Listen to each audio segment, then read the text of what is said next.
Hey, this is the Daily Overpass. My name is Eric and I make apps. Now today I want to tell you how my first employee has left.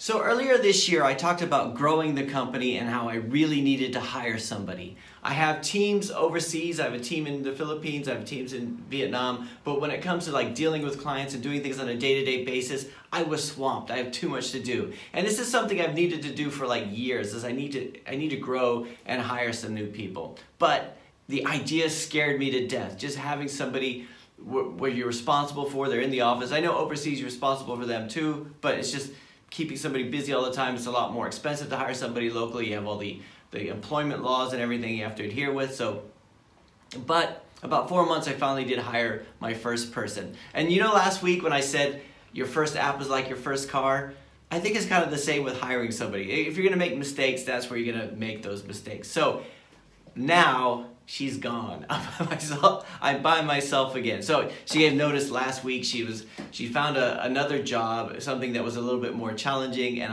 and a bit more money, and I thought that was perfectly fine. Part of me felt disappointed. I thought things were going okay, but part of me was kind of relieved too, because then there's like one less expense, someone to keep busy. Because I swear, before she started, the phone was ringing off the hook, and once she started, not so much. There's a lot of boredom there, right? And I've worked in jobs where they've set me down at a desk and they didn't really have anything for me to do, and I just trying to keep myself busy all the time. And sometimes that's more exhausting than just being busy. So there's lots of things I learned from this. First of all, it's really hard when you've just been running the show on your own for so long to start delegating things, and this is something I've always been really bad at. So there's some things, and this is gonna sound stupid to you guys, right? But like I said, I'm just learning, and don't judge me. There are things that I would not delegate because, well, I thought they were too complicated, like code or whatever. So that was one thing. But there's other things I didn't delegate because I thought it was beneath the person that I had hired. I thought I don't want her to get that's, she just shouldn't have to work on that. I'll do that bit or whatever. It just because that's too boring or whatever. And then in the end, so that was it. So anyway, but I was fine with it. I was like, dude, I've changed jobs so many times in my life. I'm not into this whole you must be loyal to your employer, all that stuff, because business is business.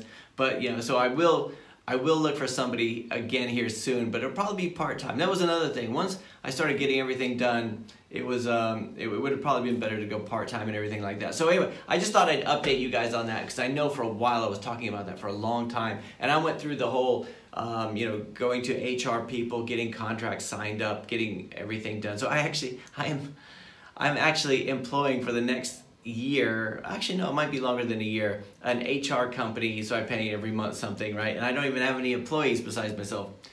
So it's a thing. So business it hasn't been slow really. It's just been, there's a lot of things that projects take a little bit longer, and sometimes there's not enough for 2 people to do. So I'm gonna start looking for a part-time person. So anyway, I'd like to know if you guys have hired somebody, what kind of experiences have you had there? Because it's, for me, I think just being my first person, it was a bit of a challenge, a bit of a learning thing, but a lot of it wasn't so much not knowing what to do. It's just feel comfortable doing it. And, just being comfortable being the boss. And it's easy to be the boss overseas via email and Skype and everything like that. But being the boss locally, I think I need to work on that a little bit more. So anyway, that's it today. I'll talk to you guys tomorrow. As long as I'm still breathing.